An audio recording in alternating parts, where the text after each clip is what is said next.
أعوذ بالله من الشيطان الرجيم بسم الله الرحمن الرحيم الذين ينفقون في السراء والضراء والكاظمين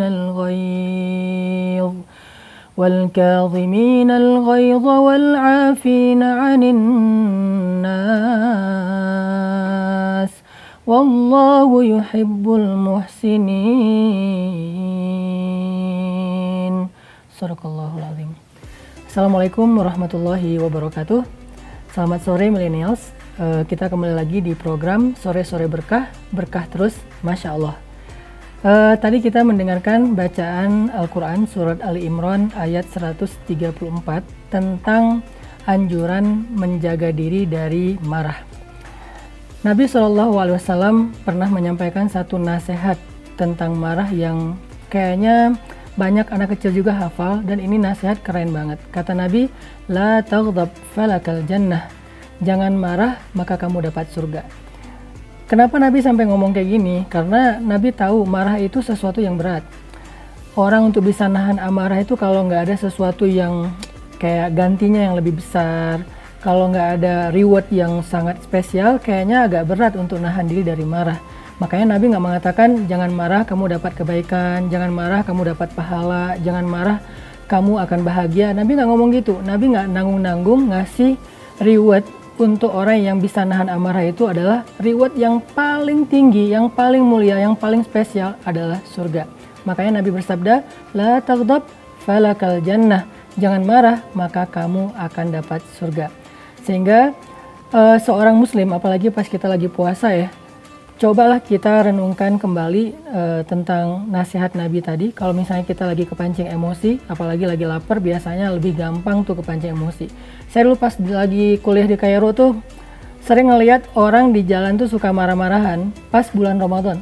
Orang Mesir itu nggak kuat lapar biasanya. Jadi kalau lagi lapar, emosi mereka lebih kencang daripada hari-hari biasanya. Di bus mereka ada yang marah, wah keluar semua kata-kata keledai lah, apalah, cacian, makian kayak gitu, sehingga marah aja tuh udah bisa menghabiskan semua pahala puasa kita dalam satu hari. Makanya kalau kita lagi mulai kepancing kayak di jalan, yang paling sering kan gampang kepancing tuh di jalan tuh.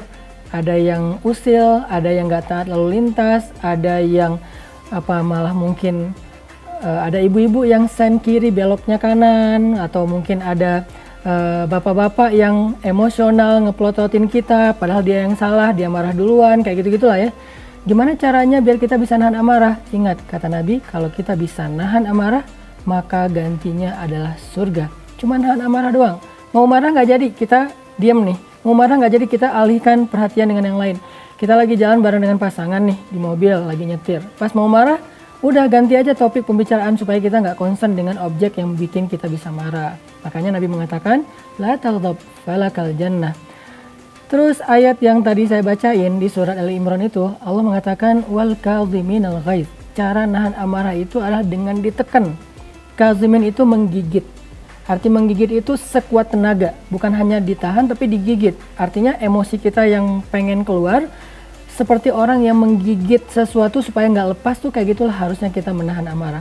Orang yang bisa wal kadhiminal ghaiz menurut ayat ini adalah orang yang bertakwa. Orang yang akan Allah sediakan ampunan dan jannah, ampunan dan surga. Jadi bukan hanya hadis tapi juga ada ayat, ternyata menahan amarah itu dampaknya atau rewardnya adalah surga. Teman-teman sekalian, jadi Nabi juga selain melarang kita untuk marah dan memberikan kita janji surga, Nabi juga ngajarin loh tentang gimana cara kita nenangin diri kalau kita lagi emosi, kalau kita mau kepancing. Gimana caranya? Kata Nabi gini, Idza ghadiba ahadukum faqala a'udzu billah sakana ghadabuh. Kalau kalian pengen marah, maka ucapkanlah a'udzu billah, maka akan tenang amarahnya. Kenapa bisa kayak gitu? Karena sebagian besar dari penyebab amarah itu syaitan. Karena amarah itu api dan syaitan tercipta dari api, sehingga cara untuk menenangkan diri ketika api mau membakar amarah kita itu adalah dengan berta'awuz, untuk ngusir setan. Jadi pas kita lagi mau kepancing, tahan gitu amarah kita sampai di leher atau hampir keluar dalam bentuk kata-kata, ganti aja tuh teks kata-kata kita, caption kita ganti aja a'udzubillah. Walaupun ngomongnya marah. Kadang-kadang kita nggak terlalu bisa idealis ya, bilang a'udzubillahnya tenang, tetap aja a'udzubillah gitu ya, sambil marah, itu lebih baik daripada kita marah ngeluarin kata-kata hewan atau celaan atau apapun. Nggak apa-apa, agak sedikit suaranya lebih tinggi dari biasanya, tapi isinya adalah a'udzubillah atau astagfirullah atau la haula wala quwata illa billah. Usahain kalau nggak bisa nurunin intonasi suaranya, nggak bisa nurunin tensinya, minimal ganti teksnya, ganti diksinya. Tetap dalam kondisi kayak agak setengah teriak sambil ditahan, tapi yang keluar itu zikrullah, maka itu akan menenangkan amarah kita. Kenapa? Allah berfirman, ala bizikrillahi tatmainnul qulub. Bukankah dengan mengingat Allah, berzikir dengan nama Allah, hati kita akan menjadi tenang. Jadi kita biasain di bulan Ramadan, mau marah a'udzubillah, mau marah astagfirullah, mau marah la haula wala quwata illa billah. Awalnya pasti nggak mudah, tapi harus dilatih. Mudah-mudahan suatu saat akan menjadi habit dan behavior kita. Itu bekal kita supaya kita nggak gampang marah di bulan Ramadan, apalagi lagi lapar. Dan ingatlah bahwa menahan amarah itu bukan ibadah sepele, ibadah besar loh pahalanya, surga. Kita ketemu lagi insya Allah di episode berikutnya.